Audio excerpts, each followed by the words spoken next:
Hello everybody. आज हम आपके सामने डिस्कस करेंगे टाइप्स ऑफ इंटेलिजेंस।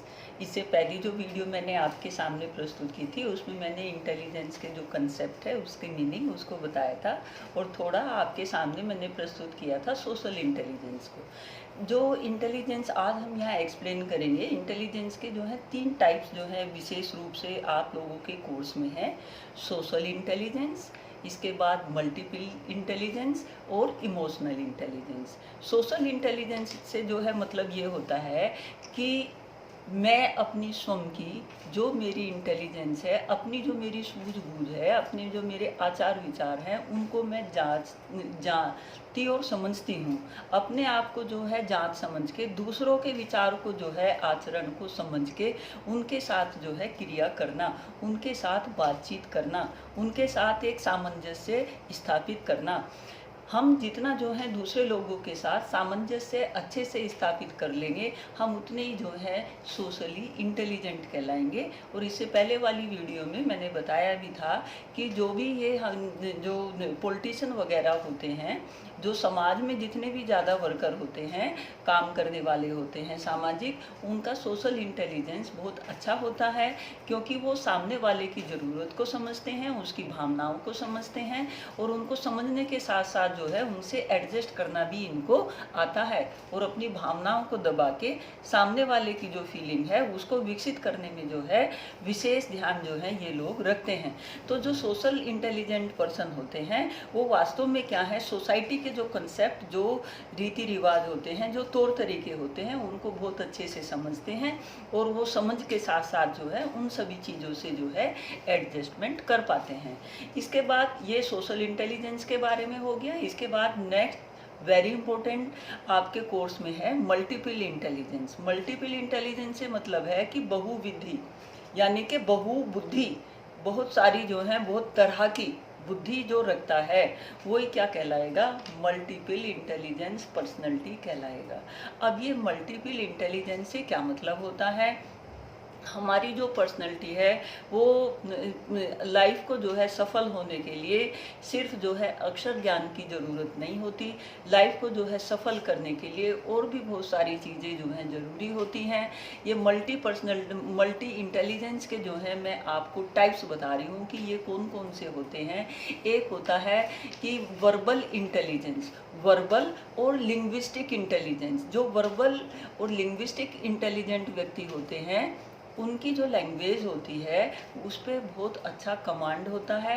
जो लेखक वगैरह होते हैं इनका वर्बल और लिंग्विस्टिक वाला जो पार्ट है उस पार्ट में ये इंटेलिजेंट होंगे। इसके बाद सेकंड टाइप आता है लॉजिकल और मैथमेटिकल इंटेलिजेंस। लॉजिकल में जो आता है मेन चीज़ आती है कि हम तर्क शक्ति हमारी कितनी है और जो हमारे प्रिंसिपल, जो सिद्धांत वगैरह हैं उन प्रिंसिपल्स को अप्लाई करके हम कितने अच्छे से जो है कैलकुलेशन को कर पाते हैं। हर कार्य को करने के जो है कुछ तरीके होते हैं, प्रिंसिपल्स होते हैं, उन प्रिंसिपल्स को अप्लाई करके हम कितने बेहतर तरीके से काम कर पाते हैं, वही जो है लॉजिकल और मैथमेटिकल जो है इंटेलिजेंस कहलाती है। जितने भी मैथमेटिशियंस वगैरह हैं और जितने जो साइंटिस्ट वगैरह हैं उनमें इस तरह की इंटेलिजेंस जो है पाई जाती है। इसके बाद है म्यूजिकल और रिदमिक इंटेलिजेंस। जो म्यूजिकल इंटेलिजेंस होता है वो लोग क्या करते हैं, यूज ऑफ होल और पार्ट ऑफ योर बॉडी, वो क्या कर पाते हैं, जो म्यूजिकल और रिदमिक वाले होते हैं या तो उनका जो है गायन में बहुत अच्छे होंगे, या वो किसी इंस्ट्रूमेंट में बहुत अच्छे होंगे, या उनकी पूरी बॉडी जब वो कोई वर्क करते होंगे तो वो उसमें पूरे इन्वॉल्व होके करते होंगे। आप कहते हो ना कि पूरी बॉडी जो है रिदम में है, भाई पूरी बॉडी जो है किसी काम को करने में इन्वॉल्व है। तो इसमें जो है म्यूजिकल, जो म्यूजिक वगैरह का जो है यूज़ करते हैं और जो मतलब रिदमिक वगैरह जो गाने वगैरह गाते हैं, जो डांस वगैरह गाते हैं, उस इस तरह की जो पर्सनैलिटी है, जो इंटेलिजेंस है वो इस वाले जो व्यक्ति होते हैं उनमें पाई जाती है। तो 3 तरह की हो गई, verbal, logical, musical. Fourth type आता है नेचुरलिस्टिक। जो नेचुरलिस्टिक इंटेलिजेंस वाले होते हैं उनका एबिलिटी टू यूज सेंसिटिविटी, उनकी जो एबिलिटी होती है सेंसिटिविटी को ज़्यादा यूज़ करने की होती है। ये फोर्थ टाइप हुआ नेचुरलिस्टिक। इसके बाद जो है फिफ्थ होता है इंटरपर्सनल इंटेलिजेंस। जो इंटरपर्सनल इंटेलिजेंस है उससे मतलब हुआ अपने आप को समझना, यानी कि व्यक्ति जो है जब अपने आप को समझता हो, बेहतर तरीके से अपने आप को जो है प्रेजेंट कर पाता हो, जब आदमी जो है अपने आप को बेहतर समझता होगा तभी जो है वो सबसे पहले ज़रूरी होता है कि हम अपने स्वयं के बारे में जानें, स्वयं के बारे में जो है समझें। जो स्वयं की समझ जितनी ज़्यादा रखता होगा वो कहलाती है इंटरपर्सनल। इंटरपर्सनल जो है क्या कहलाएगी? इंटेलिजेंस। इसके बाद आता है interpersonal social. Interpersonal social intelligence, इससे मतलब होता है to understand other person also. दूसरे व्यक्तियों को भी जो है समझता हो वो कहलाएगी इंटरपर्सनल सोशल इंटेलिजेंस।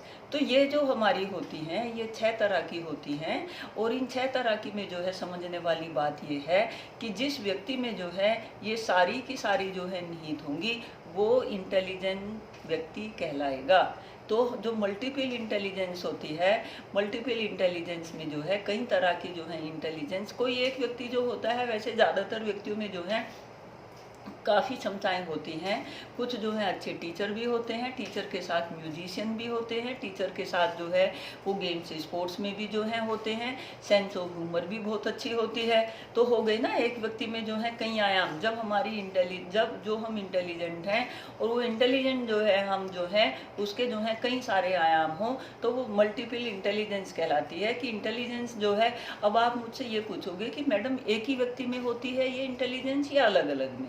किसी में कोई ज़्यादा होती है, किसी में कोई ज़्यादा होती है, किसी में कोई ज़्यादा होती है, और किसी में जो है लगभग सभी जो हैं काफ़ी ज़्यादा मिलती हैं। जिसमें ज़्यादा मिलती हैं वो पर्सनैलिटी क्या कहलाती है? जिसको आप बोलते हो ऑल राउंडर पर्सनैलिटी। तो टीचर का जो कार्य होता है, ये जो आप यहाँ पढ़ रहे हो इंटेलिजेंस, यहाँ ये इसलिए पढ़ रहे हो कि जब क्लास में टीचर पढ़ा रहा हो तो इन सब इंटेलिजेंस को भी ध्यान में रख के, और जिसमें जिस तरह की इंटेलिजेंस है उसी तरह की इंटेलिजेंस को जो है बढ़ावा दे के ज़्यादा से ज़्यादा उसकी प्रोग्रेस करने की टीचर कोशिश करे। तो ये हो गई मल्टीपल इंटेलिजेंस। इससे पहले सोशल इंटेलिजेंस बताया मैंने, फिर मल्टीपल इंटेलिजेंस, और अब जो ज़्यादा डिटेल में मैं बताऊंगी वो बताऊंगी आपको इमोशनल इंटेलिजेंस। कल जब मैं इंटेलिजेंस का जो है आपके सामने प्रस्तुत कर रही थी तो उसमें जो है बीच में जो है डिस्टर्बेंस आ गई थी और मैं पूरा जो है प्रेजेंट नहीं कर पाई थी। जो इमोशनल इंटेलिजेंस होती है उस पर जो ज़्यादा वर्क किया था, वो सबसे ज़्यादा जो वर्क किया था इस पर गार्डनर ने किया था। गार्डनर ने जो है ये इमोशनल इंटेलिजेंस होती है, इन्होंने क्या किया, गार्डनर ने 1995 में अपनी जो है एक किताब प्रस्तुत की जिसको जो है डैनियल गोलमैन के नाम से जो है इन्होंने अपनी एक किताब प्रस्तुत की थी, जिसकी जो किताब का शीर्षक ही ये था इमोशनल इंटेलिजेंस। और इन्होंने क्या है 1995 पे की थी। सबसे ज़्यादा वर्क जो मिलता है गार्डनर का मिलता है। इसमें इन्होंने जो है सबसे ज़्यादा जो है इसके ऊपर जो है इमोशनल इंटेलिजेंस के ऊपर काम किया। सब पहले जब हम भी पढ़ते थे, हमने जब बीएड एमएड वगैरह किया था तो हमने जो है अपने उसमें देखा था कि हम जो है सिंपल इंटेलिजेंस पढ़े थे। इमोशनल इंटेलिजेंस जो है ये 1995 में जो है, जो ये गार्डनर की किताब आई थी, उन्होंने जो है इसमें इस कंसेप्ट को ज़्यादा हाईलाइट किया था। और ये इमोशनल संवेगी बुद्धि से जो है, पहले मैं इसको अपने शब्दों में समझा दूं फिर इन्होंने जो लिया है उसको कह दूं। देखो, इमोशनल इंटेलिजेंस से मतलब ये होता है, सपोज करो जैसे जो है मैं यहाँ जो है यूट्यूब पे अपने जो है लेक्चर दे रही हूँ। अब इसमें जो है थम्स अप की और थम्स जो है ऐसे की वो आती है, थम्स ऐसे भी आएंगे ऐसे भी आएंगे।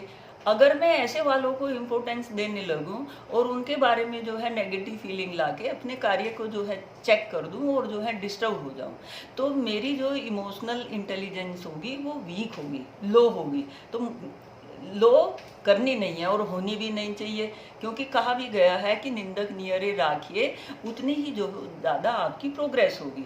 लेकिन यूँ करना बहुत आसान काम होता है, और यूँ जो है जो किसी चीज़ को जो है डाउन करने की, इसका मतलब they want to down you, आपको जो है डाउन करना चाहते हैं।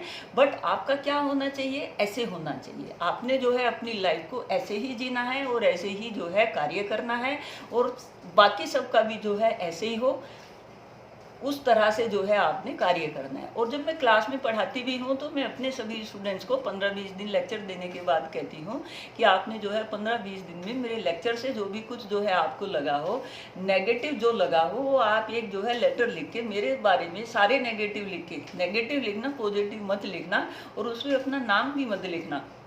और अपने जो जो कुछ नेगेटिव आप मुझ में 15-20 दिन में जो है महसूस किए हो, वो सारे उस लेटर में जो है लिख दो। बगैर नाम का जो है बच्चे लेटर लिख के देते हैं, और मैं उनको स्टूडेंट्स को ये सब करने के लिए मोटिवेट करती हूँ। मोटिवेट क्यों करती हूँ कि भाई आप मुझ में नेगेटिव बताओ।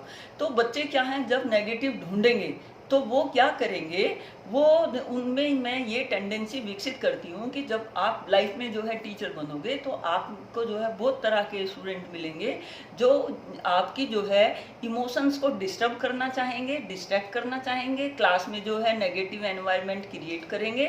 बट आपने क्या रहना है, बी पॉजिटिव रहना है। और जब इस तरह की जो है टेंडेंसी लोगों की होती है तो तब आपने जो है और भी बेहतर तरीके से और भी बढ़िया तरीके से जो है कार्य करना है, क्योंकि जो इस तरह का कार्य करते हैं वो करते हैं जो स्वयं भी जो है डाउन होते हैं। ये सारा अब देखो, अगर कोई ऐसे कर रहा है तो उन्होंने मुझे क्या दिया, एक एग्जाम्पल दिया। उस एग्जाम्पल का जो है सहारा लेके मैं और अच्छे से जो है इमोशन इंटेलिजेंस को पढ़ा सकती हूँ। तो बी पॉजिटिव, बी एनर्जेटिक, जितने आप जो है बी पॉजिटिव रहेंगे और सामने वालों को भी जो है बी पॉजिटिव रहने के लिए जो है मोटिवेट करेंगे, उतने ही क्या होंगे, आप इमोशनली हेल्दी होंगे। और जो साइकोलॉजी पढ़ाता है वो तो इमोशनली उसका इंटेलिजेंस तो जो है वैसे ही बहुत बहुत ज़्यादा हाई होता है, क्योंकि उसने क्या करना है, उसने बच्चों को सिखाना है कि आप इमोशनली जो है हमेशा स्ट्रोंग रहो, अपनी इमोशंस को जो है बेटर वे में प्रस्तुत करो, बेटर बैलेंस अपने आप को रखो। बहुत ज़्यादा गुस्सा होने की ज़रूरत नहीं है, बहुत ज़्यादा खुश होने की ज़रूरत नहीं है, सभी हर परिस्थिति में जो है बैलेंस रहो। जितना हम बैलेंस रहते होंगे और जब हम सामने स्टूडेंट को पढ़ा रहे होंगे, जितने अच्छे बैलेंस तरीके से पढ़ा रहे होंगे, हम बच्चों की गलती पे भी जब जो है उनसे इस तरह से गुस्सा नहीं हो रहे होंगे कि हमारी इमोशंस जो है नेगेटिव प्रभाव उनकी इमोशंस के ऊपर डाल रही हो, तो वो ही क्या है, टीचर की इमोशनल इंटेलिजेंस कहलाती है। और टीचर जो है इस तरह से होना चाहिए कि वो बच्चे जो हैं उसके सामने कोई नेगेटिव वर्क जो है चाह के भी कर ना पाए। उसकी इमोशंस का प्रभाव जो है, टीचर की स्वयं की इमोशंस जितनी जो है स्ट्रोंग होती है, उस स्ट्रॉन्ग पर्सनैलिटी के सामने, उस स्ट्रॉन्ग इमोशनली इंटेलिजेंट व्यक्ति के सामने स्टूडेंट्स भी जो है किसी चीज़ को नेगेटिव करने में जो है संकोच करते हैं, क्योंकि उन्हें पता है कि टीचर जो भी कुछ कह रहा है वो स्टूडेंट के फ़ायदे के लिए कह रहा है, और जो कुछ टीचर जो है बोलता है उनकी इमोशंस को हाई करने के लिए बोलता है। तो ये इमोशंस के बारे में जो है ये हो गया कि जब हम जो है इमोशंस ऐसी होनी चाहिए हमारी कि जो दूसरों की इमोशन से भी जो है एक अच्छे से जो है कोऑर्डिनेट कर ले और एक अच्छा एनवायरनमेंट जो है हम क्रिएट कर सकें। और वो अगर कोई आलोचनाएं भी हो रही हैं तो वो आलोचनाओं को जो है उन पे ज़्यादा ध्यान ना देके, उन आलोचनाओं में जो है जो आपको लगता है कि ये इम्प्रूवमेंट की ज़रूरत है, आप इम्प्रूवमेंट करिए, उनको सोचिए, समझिए और अपने व्यवहार में जो है पॉजिटिविटी लाइए और उन नेगेटिविटी को जो है इग्नोर करिए, क्योंकि कोई भी जो है आप 100% जो है आप किसी को खुश नहीं कर सकते। बट आप अंदर से अगर खुश हैं, अंदर से अच्छी फीलिंग रखते हैं, तो वही जो है मानो कि आप 100% जो हैं। अगर आप स्वयं में जो है अच्छा फील कर रहे हैं तो वो आपके 100% इमोशंस को शो कर रहा है। मैं ऐसा मानती हूँ, और मैं इसलिए ऐसा मानती हूँ कि जो इमोशन इंटेलिजेंस होती है वो किसी कार्य करने के लिए जो है 80% हमारी इमोशनल इंटेलिजेंस, और जो बाकी इंटेलिजेंस जो है हमारी सिर्फ 20% होती हैं। तो इमोशनली जो है जितने आप जुनून से रहोगे, जितने कार्य करने के लिए प्रेरित रहोगे, जितने लोगों को सहयोग करोगे, जितने ईर्ष्या और घृणा से जो है दूर रहोगे, नेगेटिव में भी जो है आप पॉजिटिव ढूंढोगे, उतनी क्या है आप इमोशनली हाई होगे। कोई दुख की वक्त आए तो भी जो है आप उस दुख से उबरने के लिए जो है आगे जुनून से बढ़ें, क्योंकि जो बुरा वक्त आया है वही आपकी परीक्षा है, वही आपके धैर्य का इम्तिहान है। तो उनसे जो है उबरने के लिए आप जो है अपनी इमोशंस को स्ट्रोंग रखिए, और जो है अच्छे वातावरण जो है देने की कोशिश करिए, और अच्छा वातावरण जो है विकसित स्टूडेंट्स के लिए भी करिए। इसीलिए जो है ये इमोशनल इंटेलिजेंस आपके कोर्स में है। तो यहाँ जो ये इमोशनल इंटेलिजेंस के बारे में 1995 में होवार्ड गार्डनर ने बताया, तो उन्होंने कहा कि जब भी हम कोई साक्षात्कार, कोई इंटरव्यू वगैरह लेते हैं, तो वहाँ जो है जो भी हम सिलेक्शन करते हैं, तो वहाँ हम सबसे ज़्यादा जो है इमोशनल इंटेलिजेंस को देखते हैं कि कोई अगर नेगेटिव सिचुएशन किसी भी जगह जो है आएगी, किसी भी उसमें, तो ये उसको बेहतर तरीके से हैंडल कर लेंगे कि नहीं कर लेंगे। अगर बेहतर तरीके से हैंडल कर लेंगे तो उसकी कम जो है परसेंटेज होते हुए भी, कम अनुभव होते हुए भी, अगर वो इमोशनली जो है स्ट्रॉन्ग है, हैप्पी मूड वाला है, अच्छे व्यवहार वाला है, अच्छे जो है एडजस्ट करने वाला है, तो जो सिलेक्शन कमेटी है वो इन सब चीज़ों को देखती है। और जहाँ जब जो है सिलेक्शन किसी का हम करते हैं, तो वहाँ जो है एक साइकोलॉजिस्ट इमोशन इंटेलिजेंस को देखने के लिए ही रखा जाता है कि नेगेटिव परिस्थिति में ये कितने बेटर तरीके से जो है कार्य कर लेंगे। ठीक है, तो यहाँ जो है अब इसके बाद इन्होंने जो है कुछ कैरेक्टरिस्टिक्स बताए हैं कि जो इमोशनली जो इंटेलिजेंट होता है उनके जो है कैरेक्टरिस्टिक्स क्या होते हैं। तो जो इमोशनली इंटेलिजेंट होते हैं व्यक्ति, वो सेल्फ के प्रति जो है बहुत ज़्यादा अवेयर होते हैं, यानी कि आत्म जागृत होते हैं। और आत्म जागृत से मतलब है कि शाब्दिक बुद्धिमान का सबसे महत्वपूर्ण जो है भाग है ये। अधिकांश लोग जो हैं सबसे ज़्यादा जो है आत्म जागरूक होंगे, और जब जो है मैं स्वयं आत्म जागरूक होंगी तभी जो है सामने वाले की आत्माओं को जागरूक कर सकती हूँ।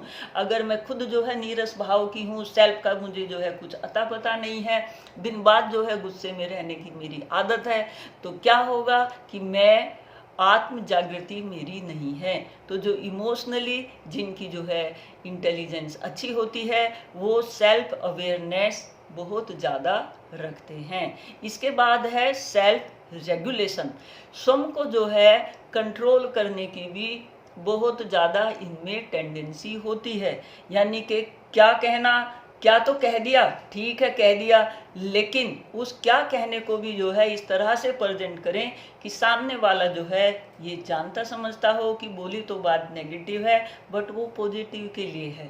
तो कंट्रोल होके जो है बोलो, सामने वाले को जो है इस तरह से चीज़ों को प्रेजेंट करो कि सेल्फ जो है रेगुलेशन, आत्मनियंत्रण से यहाँ वैसे ये मतलब है कि सेल्फ पे जो है वो कंट्रोल कर लेते हैं। नेगेटिव का अगर कोई सिचुएशन आए तो उसको जो है अपने व्यवहार में नेगेटिविटी ना लाके कंट्रोल बिहेवियर करते हैं, बिल्कुल सही बात है।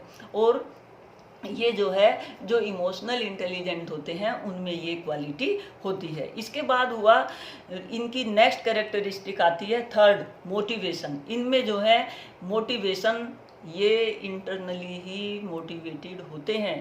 कहने का मतलब ये है कि इनमें खुद ही जो है मोटिवेशन की चिंगारी इनकी पर्सनैलिटी में होती है। भाई ये कि इनको ज़्यादा ऐसे या ऐसे इन पे कोई जो है फर्क नहीं पड़ता। तो मोटिवेशन क्या है, ये खुद जो है अभिप्रेरणा के जो है उदाहरण होते हैं कि भाई बहुत मोटिवेटेड है, बहुत अच्छे से पढ़ाई कर रहे हैं, बहुत अच्छा कार्य कर रहे हैं। टीचर के कहने का किसी उसका कोई इतना नहीं, जितना जो है वो स्वयं जो है इंटरेस्ट लेके इमोशनली इंटेलिजेंट व्यक्ति करते हैं। नेक्स्ट इनका जो है पॉइंट आता है परानुभूति, एम्पैथी। यानी कि दूसरों की भी जो है ये तुरंत जो है ऑब्जर्व कर लेते हैं कि सामने वाला पॉजिटिव मूड में है, नेगेटिव में है, उसको जो है कैसे कंट्रोल किया जाएगा, कैसे जो है उसको उसके मूड को चेंज किया जाएगा। तो दूसरे के मूड की भी अनुभूति ये बहुत अच्छे से क्या है रखते हैं। इसके बाद नेक्स्ट आता है सोशल अवेयरनेस। इनकी जो होती है सामाजिक चेतना वो भी जो है बहुत अच्छी होती है। समाज की भी जो है ये पूरी अवेयर जो है रहते हैं। इम्पोर्टेंस ईक्यू का महत्व क्या है? ईक्यू का महत्व होता है यानी कि जो हमारा इमोशनल इंटेलिजेंस से जो है इसके क्या महत्व है? इमोशनल इंटेलिजेंस जो है इनका वर्क परफॉर्मेंस जो होती है इनकी बहुत अच्छी होती है। सेकंड जो पॉइंट बन के आता है वो बन के आता है इनकी फिजिकल हेल्थ बहुत अच्छी आती है। थर्ड पॉइंट बन के आता है मेंटल हेल्थ बहुत अच्छी होती है। इनके दूसरे लोगों के साथ संबंध बहुत अच्छे होते हैं। अब ये जो इमोशनल इंटेलिजेंस है वैसे ही नहीं पढ़ाया जा रहा, टीचर ने क्या करना है स्टूडेंट्स में इमोशनल इंटेलिजेंट क्रिएट करनी है। टीचर कैसे जो है बच्चों को इमोशनली इंटेलिजेंट बनाए। और आपने देखा होगा कि बच्चे टॉप ला के जो हैं और जो है क्या करते हैं, बच्चे ने जो है एक ने 95% आ गए तो भी जो है डिप्रेशन में हो गया कि मेरे तो 97 आने चाहिए थे। एक उदाहरण दिया भी हुआ है कि एक बच्चे ने जो है अपने टीचर को इसलिए गोली मार दी कि उसके जो है बहुत अच्छे अंक नहीं आए। तो वो क्या था, इसका मतलब वो इमोशनली क्या था, उसका इंटेलिजेंस जो है अच्छा नहीं था, इमोशनली जो है वो डिस्टर्ब था। तो हम क्या है इंटेलिजेंट बच्चों को पढ़ाई लिखाई में न बना के टीचर को जो है इमोशनली इंटेलिजेंट बनाना आवश्यक है, जिससे जो है वो अपने जीवन को अच्छे से निर्वाह कर सकें। सुसाइड करना और ये नेगेटिव सब जो कार्य करते हैं वो बच्चे ना करें। जितने हम इमोशनली इंटेलिजेंट होंगे उतने जो है हम स्वयं को भी अच्छे से रख पा रहे होंगे और दूसरों को भी जो है अच्छे से बेहतर तरीके से समझ पाएंगे। तो टीचर ने क्या करना चाहिए जिससे जो है क्लास में इमोशनल इंटेलिजेंस का जो है वातावरण क्रिएट करके टीचर जो है बच्चों को बहुत ज़्यादा अच्छे से जो है विकसित कर सके। तो हमें क्या करना चाहिए, तनाव जो है शीघ्रता से कम कर देना चाहिए। कुछ लोगों की टेंडेंसी होती है तनाव को बढ़ाने की, तनाव क्रिएट करने की, लेकिन मेरे जैसे बंदे की आदत होती है अगर कोई तनाव की बात है तुरंत उसको जो है ब्रीफ कर दो और जो है आगे बढ़ो और मन में जो है कोई चीज़ मत रखो। अगर कहीं जो है क्लास में कोई इस तरह की बात है तो बच्चों का तनाव क्या है शीघ्र कम कर देना चाहिए। उनको ज़्यादा देर जो है तनाव की सिचुएशन में नहीं रखना चाहिए। इससे क्या होगा, उनकी इमोशन इंटेलिजेंस जो है वो डिस्टर्ब होगी। इसके बाद है हमें जो टीचर है उसको इमोशनल अवेयरनेस होना आवश्यक है। बहुत सारे टीचर होते हैं जो सामने वाले की इमोशंस की परवाह नहीं करते। अगर हम सामने वाले की स्टूडेंट्स की इमोशंस की परवाह नहीं करेंगे तो हम अच्छे शिक्षक नहीं हो सकते।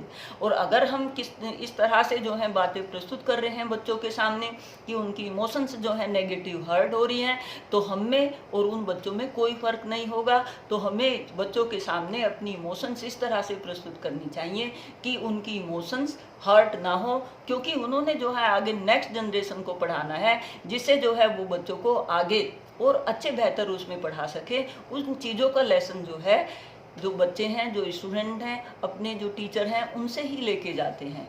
टीचर को और क्या करना चाहिए, नॉन वर्बल कम्युनिकेशन पे भी जो है ज़्यादा जोर देना चाहिए। बॉडी लैंग्वेज को भी जो है इम्पोर्टेंस देनी चाहिए, अपनी स्वयं की भी। और जो बच्चे जो हैं रिएक्शन कर रहे हैं, जो प्रस्तुत कर रहे हैं, उस बॉडी लैंग्वेज से भी जो है टीचर ने कंक्लूजन निकाल के उनके साथ जो है अच्छे से व्यवहार करना चाहिए। क्योंकि हमारी जो बॉडी है, बॉडी लैंग्वेज है, वो भी जो है किसी के ऊपर नेगेटिव और पॉजिटिव प्रभाव डालती है। तो हमेशा जो है हमें स्माइलिंग फेस से रहना है, जिससे जो है हम सेल्फ कंट्रोल और सेल्फ जो है सब नियंत्रित अपना जो है रख सकें और जो हमारी भावनाएं हैं सामने वाले को जो है आहत ना कर सकें। और किसी की जो है आहत होने की टेंडेंसी है तो उसको आप चेंज नहीं कर सकते। आपने फिर भी जो है एक अच्छा वातावरण क्रिएट करने की जो है कोशिश करनी चाहिए, जिससे बच्चों का जो है इमोशंस इंटेलिजेंस जो है बढ़ सके। तीसरी बात आती है use of humour and play with challenges. Teacher ने क्या है बीच बीच में हंसी मजाक भी जो है प्रस्तुत करते रहना चाहिए और चुनौतियों से जो है बच्चों को लड़ने की टेंडेंसी उनको सिखानी चाहिए। बहुत इंपॉर्टेंट बात है। हम क्या करते हैं, अकड़ सीखे जो है क्लास में जाएंगे, अकड़ किसी के जो है कंटेंट को प्रस्तुत करेंगे, उसमें जो है दिखाएंगे कि ये कंटेंट बहुत टफ है, आप इसको कर नहीं सकते। अरे भाई हल्के से पढ़ाओ, एवरीथिंग इज ईजी है, सब कुछ आसान है, बट आसान करने का जो है टीचर का तरीका होना चाहिए कि वो आसान तरीके से, बेहतर तरीके से जो है प्रस्तुत करता हो, चीज़ों को जो है ऐसे लेता हो और बच्चों में जो है ये फीलिंग डेवलप करता हो। जितना जो है बच्चों में वो ये फीलिंग डेवलप कर रहा होगा, बच्चे जो है उतना एंजॉय करेंगे। बच्चों को जो है बीच बीच में कोई चुटकुले, इस तरह की चीज़ें जो है बताते रहना चाहिए। बच्चों को जो है प्ले वे मेथड से पढ़ाना चाहिए, जिससे जो है इमोशनल इंटेलिजेंस विकसित हो सके। और क्या करना चाहिए, जो क्लास में भी क्या होते हैं, कॉन्फ्लिक्ट डेवलप हो जाते हैं। तो कॉन्फ्लिक्ट जब क्लास में जो है डेवलप हो गए हैं, स्टूडेंट के बीच, स्टूडेंट के बीच, स्टूडेंट टीचर के बीच, टीचर के बीच, तो उसका जो है प्रभाव टीचर स्टूडेंट्स के ऊपर पड़ता है। तो टीचर ने क्या करना चाहिए, जो कॉन्फ्लिक्ट है उनको तुरंत दूर करके अपने हेल्दी वातावरण में जो है रहना चाहिए। बट अपनी तरफ से जो है कॉन्फ्लिक्ट को रिमूव करने की हमेशा कोशिश करनी चाहिए। अगर आप कॉन्फ्लिक्ट अपने मन में रखोगे तो पर्सनैलिटी आप अपनी डिस्ट्रॉय करोगे, क्योंकि किसी और को तो पता ही नहीं कि आप जो है अंदर से जो है क्या आपके मन में चल रहा है। तो बी पॉजिटिव, जो कॉन्फ्लिक्ट हैं उनको जो है दूर करो, बच्चों के भी, और जो इधर उधर जो वातावरण है उसमें अगर कहीं भी जो है कन्फ्लिक्ट्स आते हैं, कहीं भी जो है डिस्टर्बेंसेस आते हैं, इस तरह की जो है फीलिंग आती हैं, उनको जो है आप दूर करते रहना चाहिए। अब ये जो है guideline for promoting EQ in work place, कि जहाँ जो है आप कार्य कर रहे हो वहाँ कैसे जो है जो हमारा इमोशनल इंटेलिजेंस है उस वर्क प्लेस पे किन किन चीज़ों का जो है ध्यान रखना चाहिए। जो वर्क प्लेस पे है, हेल्दी फीलिंग जो है बच्चों की होनी चाहिए, लो इनसिक्योरिटी होनी चाहिए, और मोर जो है ओपननेस होनी चाहिए। लो इनसिक्योरिटी, हाई जो है ईक्यू के लिए, हाई ईक्यू के लिए लो इनसिक्योरिटी और मोर ओपननेस, यानी कि खुला वातावरण होना चाहिए, और जो है एक दूसरे की बात कहने की आज़ादी हो, अच्छा जो है वातावरण हो, सब अच्छे कम्युनिकेट जो है कर रहे हों। एक जो है वीकी फीलिंग होनी चाहिए। जब हमें जो है वीकी फीलिंग होगी तो इमोशनल इंटेलिजेंस जो है उतना ही ज़्यादा बढ़ाया जा सकता है। और आज की डेट में इमोशनल इंटेलिजेंस जो है एक रिसर्च का जो है माध्यम है। सबसे ज़्यादा जो है रिसर्च सबसे ज़्यादा इसमें हो रही है, और दिल्ली में जो है एक बहुत अच्छा जो है अभियान चल रहा है जिसको कहते हैं माइंड हैप्पीनेस। और वो जो माइंड हैप्पीनेस है वो इमोशनल इंटेलिजेंस को बढ़ाने के लिए ही है। ठीक है, धन्यवाद, टेक केयर। आप समझ गए होंगे।